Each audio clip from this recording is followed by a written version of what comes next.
Start. Mr. Speaker, sir, I wish to thank you at the outset for the opportunity given to me to participate in the general discussion on the budget. I do not want to go into the detailed allotment of funds to various departments because it would be a waste of time and energy for me as well as the other honorable members of the House. I think it would be good to deal with the major policy of the government which should be adopted in future for the welfare of the state. The field of education can be divided into three categories, namely primary education, school education, and college education. In all the three fields, there is a shortage of qualified and talented teachers. The shortage of food and cloth for the large population of the country can be easily understood. It depends upon the production made in the country and also the forces of demand and supply. The salary of teachers has been raised in recent times, but there is a feeling that it has not been raised in proportion to the rise in salaries in other fields. As a result, the talented men seek employment in other fields and take up teaching profession only as a last resort. The salary of teachers should be raised to such an extent that it compares favorably with the salaries in other fields so that the teaching profession may attract the talented and meritorious people. One other difficulty in the field of education is the lack of sufficient equipment by way of building accommodation. There was a suggestion by some honorable members that the number of students to be managed by one teacher should be increased.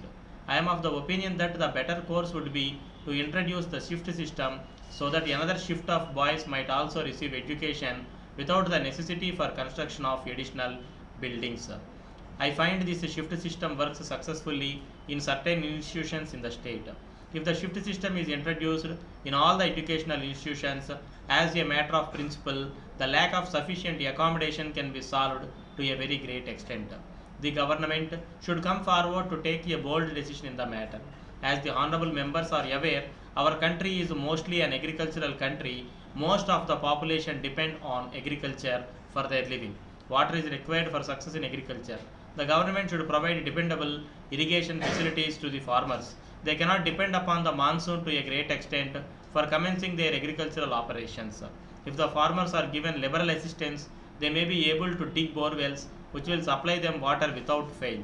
In this connection, there is another problem. They have to use electric pump sets to draw water from the bore wells. The farmers find it difficult to get electric supply connection for their wells. Even if they are able to get connection, the supply of electricity is not regular. With irregular supply of electricity, the farmers are not able to take up agricultural operations in a regular and successful manner.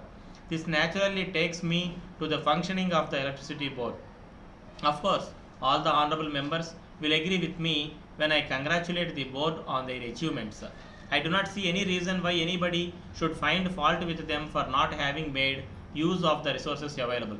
On the other hand, we are able to see that we stand first in the whole country as far as hydroelectric development goes and as far as the use of electricity for irrigation purposes is concerned.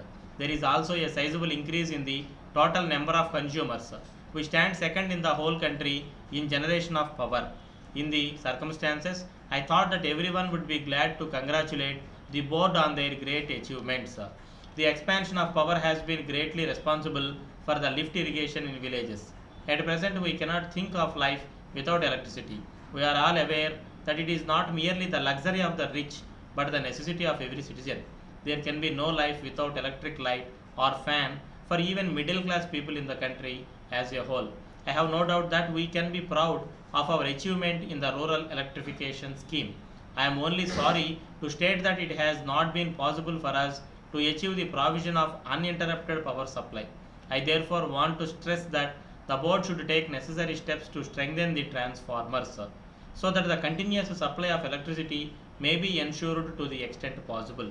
We are happy to find that our rural electrification scheme has proved successful and that the villagers are able to enjoy all the facilities available in the towns and cities. Power cut was also referred to by some honorable members and the hope was also expressed that it would be eliminated in due course. I have my own apprehensions. The vagaries of monsoon will have to be taken into account when we hope to achieve this. I agree that we have to cooperate with the government and see that all the restrictions are observed. I would like to appeal to all concerned to observe absolute economy in the use of electricity. With these few words, I resume my seat.